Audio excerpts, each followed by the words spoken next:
எல்லாருக்கும் வணக்கம்.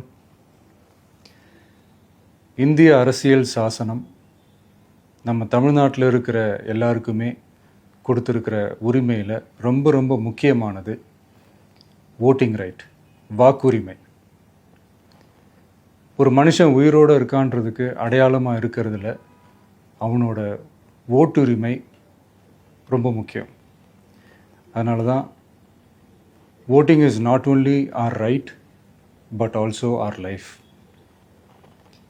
ஒரு முக்கியமான விஷயத்தை பற்றி இப்போ நான் உங்ககிட்ட ஷேர் பண்ண போகிறேன். இது நான் ஃபஸ்ட்டு கேள்விப்பட்ட உடனே எனக்கே ரொம்ப ஷாக்கிங்காக தான் இருந்தது. இப்போ நான் பேசிகிட்டு இருக்கிற இந்த நேரத்தில் தமிழ்நாட்டில் இருக்கிற நம்ம யாருக்குமே ஓட்டு போடுற உரிமையே இல்லைன்னு சொன்னால் நம்புவீங்களா? நான் நீங்கள் உட்பட யாருக்குமே அது இல்லை. நான் பயமுறுத்துறேன்னு நினைக்காதீங்க, அதுதான் நிஜமும் கூட. கொஞ்சம் ஏமாந்தால் நம்மளை மாதிரியே இன்னும் லட்சக்கணக்கான பேருக்கும் இதே நிலைமை தான்.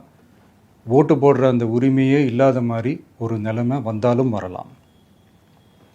இதுக்கு மெயின் ரீசன் அந்த எஸ்ஐஆர், ஸ்பெஷல் இன்டென்சிவ் ரிவிஷன், சிறப்பு தீவிர திருத்தம். இப்போது இந்த எஸ்ஐஆர் நம்ம தமிழ்நாட்டில் எப்படி ஒர்க் ஆக போகுது? கடந்த ஜனவரி மாதம் எடுத்த அந்த கணக்கெடுப்பில் 6,36,00,000 வாக்காளர்கள் நம்ம தமிழ்நாட்டில் இருக்கிறாங்க. ஆனால் அவங்க யாருக்குமே இந்த ஓட்டு போடுற உரிமையே இல்லை. அந்த பிஎல்ஓன்னு சொல்லுவாங்க, பூத் லெவல் ஆஃபீஸர்ஸ், வாக்குச்சாவடி நிலை அலுவலர். அவங்க தான் வீடு வீடாக போய் அந்த ஃபார்மை கொடுப்பாங்க. அதை நம்ம ஃபில்அப் பண்ணி கொடுக்கணும். அதை தேர்தல் ஆணையம் அதை எடுத்துகிட்டு போய் அதை ஸ்க்ரூட்டினைஸ் பண்ணி அது எல்லாமே கரெக்டாக இருக்கான்னு செக் பண்ணி பார்த்ததுக்கப்புறம் அந்த வாக்காளர் பட்டியலை வெளியிடுவாங்க. அந்த வாக்காளர் பட்டியலில் நம்ம பேர் இருக்கணும், அப்போ தான் நம்மளால் ஓட்டு போட முடியும். அந்த புது பட்டியல் வர்ற வரைக்கும் நம்ம வாக்காளர்களான்றது அது உறுதியே செய்ய முடியாது. இன்கேஸ் அந்த புது பட்டியலில் நம்ம பேர் இல்லைன்னா அது ஒரு தனி ப்ராசஸ், அது ஒரு தனி ஃபார்ம், அது ஒரு தனி கிளைம்ன்ற மாதிரி அது ஒரு வேறு வேலை. ஸோ இந்த மாதிரி நிறைய சிரமங்கள் குழப்பங்கள் இருக்கிறதுனால மக்களுக்கு இது மேலே ஒரு கன்ஃபியூஷன் ஒன்று இருக்குது. இது என்ன வெரிஃபிகேஷனா இல்லை ஒரு மறைமுக ரீரெஜிஸ்ட்ரேஷனா இல்லை இது ஒரு நியூ ரெஜிஸ்ட்ரேஷன் மாதிரியே தானா அப்படின்ற மாதிரி நிறைய கன்ஃபியூஷன் இருக்குது. அவங்க செய்ய வேண்டியதெல்லாம் ஒன்றே ஒன்று தான். இந்த மாதிரி வீடு வீடாக போய் அந்த என்யூமரேஷன் ஃபார்ம் நம்ம ஃபில்அப் பண்ணி கொடுக்கும்போது அதுக்கான அக்னாலேஜ்மெண்ட்டை அந்த பிஎல்ஓ அந்த ஆஃபீஸர்கிட்ட இருந்து நீங்கள் வாங்கிக்கணும். அது ரொம்ப ரொம்ப முக்கியம். இது நான் சொல்கிறது வாக்காளர் பட்டியலில் ஆல்ரெடி உங்கள் பேர் இருக்கிறவங்களுக்கு நான் சொல்கிறேன். இப்போ புது வாக்காளர்கள், ஃபஸ்ட் டைம் ஓட்டர்ஸ், அவங்களுக்கு ஃபார்ம் 6ன்னு ஒன்று இருக்குது. அதை நீங்கள் ஃபில்அப் பண்ணி நீங்கள் உங்கள் ஏரியாவில் இருக்கிற சம்மந்தப்பட்ட அந்த உங்கள் அலுவலகத்தில் நீங்கள் டைரெக்டாகவும் சப்மிட் பண்ணலாம், இல்லை நீங்கள் ஆன்லைன்லேயும் சப்மிட் பண்ணலாம். அப்படி ஆன்லைனில் நீங்கள் சப்மிட் பண்ணிங்கன்னா அதுக்கான ஸ்க்ரீன்ஷாட்டை எடுத்து வச்சுக்கோங்க. ஃபோனில் மெசேஜ் வரும், அதை சேவ் பண்ணி வச்சுக்கோங்க. அப்ராடில் இருக்கிறவங்க கூட அந்த எஸ்ஏஆர் ஃபார்மை டவுன்லோட் பண்ணி நீங்கள் அதை ஃபில்அப் பண்ணி சப்மிட் பண்ணலாம். அதுக்கான அக்னாலேஜ்மெண்ட்டை வாங்கி வச்சுக்கோங்க.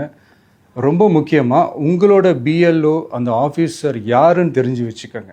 இந்த தேர்தல் ஆணையம் அந்த வெப்சைட்டில் போனீங்கன்னா அந்த பர்டிகுலர் பிஎல்ஓ ஆஃபீஸரோட ஃபோன் நம்பர் கூட நீங்கள் எடுத்து வச்சுக்கலாம். இன்கேஸ் உங்களை யாரையும் ரீச் பண்ணலை இல்லை உங்களுக்கு அந்த ஃபார்ம் கிடைக்கல அப்படின்னா நீங்கள் அவரை காண்டாக்ட் பண்ணி அந்த ஃபார்மை வாங்கி நீங்கள் ஃபில்அப் பண்ணி நீங்கள் சப்மிட் பண்ணலாம். ரொம்ப முக்கியமாக அதுக்கான அக்னாலேஜ்மெண்ட்டை வாங்கி வச்சுக்கோங்க. இது எல்லாமே சரியாக செஞ்சாலும் இந்த எஸ்ஐஆர் மேலே சில டவுட்ஸ் இருக்குது. அது என்னென்னா, இந்த 6,36,00,000 வாக்காளர்களுக்கு ஒருத்தர் விடாமல் இந்த ஒரே மாதத்துக்குள்ளே எப்படி எல்லாருக்குமே அந்த ஃபார்ம் போய் ரீச் ஆகும்? ஒன்று. ரெண்டாவது, நீங்கள் வரும்போது வீட்டை பூட்டிட்டு வேலைக்கு போயிட்டு என்ன பண்ணுறது? இப்போ நீங்கள் வருவீங்கன்றதுக்காக வேலையெல்லாம் விட்டுட்டு வீட்டுக்குள்ளேயே உட்காந்துட்ருக்கணுமா? ஸோ இதில் மெயினாக பாதிக்கப்பட போகிறது உழைக்கிற மக்கள், ஏழைகள், வேலைக்கு போகிற பெண்கள். இவங்களுக்கு யார் கரெக்டான அந்த பதில் சொல்ல போகிறது? ஒரு நியாயமான எஸ்ஐஆர்னால் என்ன நடக்கணும்? இப்போது இறந்து போனவங்கள மார்க் பண்ணி அதுலேருந்து டிலீட் பண்ணணும். இப்போ போலி வாக்காளர்கள் இருந்தாங்கன்னா அவங்கள மார்க் பண்ணி டிலீட் பண்ணணும். இப்போ ஆல்ரெடி ஓட்டு இருக்கிறவங்களுக்கு எதுக்கு இந்த ரெஜிஸ்ட்ரேஷன் என்ற பேரில் இவ்வளவு குழப்பங்கள் அப்படின்றது தான் இங்கே கேள்வி. இப்போ புதுசாக வர வாக்காளர்களையோ இல்லை ஓட்டு இல்லாதவங்களையோ சேர்த்தா பத்தாதா? இப்போ ரீசெண்டாக நடந்த இப்போ எலெக்ஷன் 2021, 24 எப்படி எல்லாருமே ஓட்டு போட்டோம்? அதில் ஓட்டு போட்டவங்க கூட இப்போ புதுசாக ரெஜிஸ்டர் பண்ணணும்னா அது ஏன் அந்த கன்ஃபியூஷன் அப்படின்றதான் நாங்கள் கேட்குறோம். அதனால தான் நாங்கள் எஸ்ஐஆரை எதிர்க்கிறோம். இப்போ புதுசாக சில கம்ப்ளைண்ட்ஸ்லாம் வர ஆரம்பிக்குது. அது என்னென்னா முக்கியமாக நம்மளுடைய டிவிகே தோழர்களுக்கு அந்த ஃபார்ம் கிடைக்க மாட்டேங்குது, கொடுக்க மாட்டேன்றாங்க அப்படின்ற சில கம்ப்ளைண்ட்ஸ். இது யார் பண்ணுறாங்க அப்படின்றது நான் தான் சொல்லி தெரிய வேணும்னு ஒன்றும் அவசியம் இல்லை உங்களுக்கு. இப்போ இருக்கிற ஆட்சியாளர்கள் அவங்களுக்கு கைப்பாவையாக இருக்கக்கூடிய சில பேர் இதை செய்ய ஸ்டார்ட் பண்ணியிருக்கிறாங்க. அதனால் மைடியர் வர்ச்சுவல் வாரியர்ஸ், இதை சாதாரணமாக எடுத்துக்காதீங்க. இது எல்லாருக்குமே அந்த ஃபார்ம் போய் ரீச் ஆகணும். இதில் ரொம்ப உறுதியாக இருங்க. அதையும் மீறி உங்களுக்கு அந்த ஃபார்ம் கிடைக்கலன்னா இருக்கவே இருக்கும் ஆன்லைன். தேர்தல் ஆணையம் அந்த வெப்சைட்டில் போய் அந்த ஃபார்மை டவுன்லோட் பண்ணி நீங்கள் ஃபில்அப் பண்ணி சப்மிட் பண்ணலாம். உங்கள் வீட்டில் இருக்கிறவங்களுக்கு நீங்கள் செஞ்சு கொடுங்க, பக்கத்து வீட்டில் இருக்கிறவங்களுக்கு செஞ்சு கொடுங்க, தெரிஞ்சவங்களுக்கு, தெரியாதவங்களுக்கு, பழகினவங்களுக்கு, பழகாதவங்களுக்கு எல்லாருக்குமே நீங்கள் தயவு செஞ்சு கொடுங்க.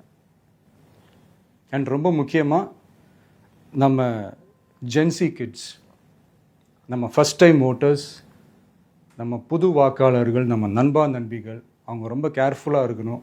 நான் ஆல்ரெடி சொன்ன மாதிரி உங்களுக்கான ஃபார்ம், அந்த ஃபார்ம் நம்பர் 6, அதை கரெக்டான டீட்டெயில்ஸோட கரெக்டான உங்கள் டாக்குமெண்ட்ஸை வச்சு அதை சப்மிட் பண்ணுங்கள். ஏன்னா வரப்போகிற தேர்தலில் நீங்கள் தான், அந்த ஜென்சி வாக்காளர்கள் தான் மிக முக்கியமான ஒரு ஃபோர்ஸ் அப்படின்றது எல்லாருக்குமே தெரிஞ்ச ஒரு விஷயம். அதனால் உங்களை டிஸ்டர்ப் பண்ணுறதுக்கு, உங்கள் பேரை அதில் இன்க்ளூட் பண்ணாமல் செய்கிறதுக்கு என்னென்ன வேலைகள் செய்யணுமோ, என்னென்ன தில்லுமுள்ளு வேலைகள் செய்யணுமோ எல்லாமே அவங்க செய்வாங்க. இது நமக்கு எல்லா திசையிலையும் எல்லா பிரச்சனைகள் கொடுத்துட்டு தானே இருக்கிறாங்க. அது டிஃபால்ட்டாக நடந்துட்டு தான் இருக்கும், அது ஒன்றும் பண்ண முடியாது. ஸோ அந்த மாதிரி ஓட்டு போடுற விஷயத்துலேயும் அவங்க என்ன உத்தரமராக மாறவா போகிறாங்க? இப்போ நான் சில மீட்டிங்ஸ்லலாம் ரிப்பீட்டடாக ஒரு விஷயம் நான் சொல்கிறேன்ல, 2 பேருக்கு நடுவில் தான் போட்டி அப்படின்ட்டு. அது மேடைக்கு மேடை அவங்க அதை ப்ரூவ் பண்ணிகிட்டு இருக்கிறாங்க. அதனால் தோழர்களே, வரப்போகிற தேர்தலில் நம்ம யாருன்னு காட்டணும், நம்ம பலம் என்னன்னு காட்டணும். அதுக்காக அந்த பலமான, அந்த பவர்ஃபுல்லான ஆயுதத்தை நம்ம கையில் எடுக்கணும். அந்த ஆயுதம் வேறு எதுவுமே இல்லை, ஓட்டு, வாக்கு, ஜனநாயகம். அது இருந்தால் தான் நம்ம அந்த வெற்றியை நோக்கியே நம்மளால் பயணிக்க முடியும். தமிழ்நாடே அந்த வாக்குச்சாவடி முன்னாடி திரண்டு நிற்கணும். அதை பார்த்துட்டு தமிழ்நாடே தமிழக வெற்றி கழகமா, இல்லை தமிழக வெற்றி கழகம் தான் தமிழ்நாடா அப்படின்ற மாதிரி இருக்கணும். வீடுன்னு ஒன்று இருந்தால் தான் ஓடு மாற்ற முடியும்னு அறிஞர் அண்ணா அவர்கள் சொல்லியிருக்கிறாங்க. அந்த மாதிரி ஓட்டுன்னு ஒன்று இருந்தால் தான் இந்த நாட்டையே காப்பாற்ற முடியும். அப்புறம் இன்னொரு முக்கியமான விஷயம், அந்த எனிமரேஷன் ஃபார்ம் நீங்கள் ஆன்லைனில் நீங்கள் ஃபில்அப் பண்ணும்போது அதில் ஒரு சில ப்ராப்ளம்ஸ் வர்றதுக்கு வாய்ப்பு இருக்குது. அது உங்களுடைய ஓட்டர் ஐடியில் இருக்கிற உங்கள் பேரும், ஆதார் கார்டில் இருக்கிற பேரும், அந்த ஸ்பெல்லிங், இனிஷியல்ஸ் எல்லாமே ஒரே மாதிரி இருந்தால் தான் அது அக்செப்ட் ஆகும், இல்லைன்னா அக்செப்ட் ஆகாது. அது கொஞ்சம் கேர்ஃபுல்லாக பண்ணுங்கள்.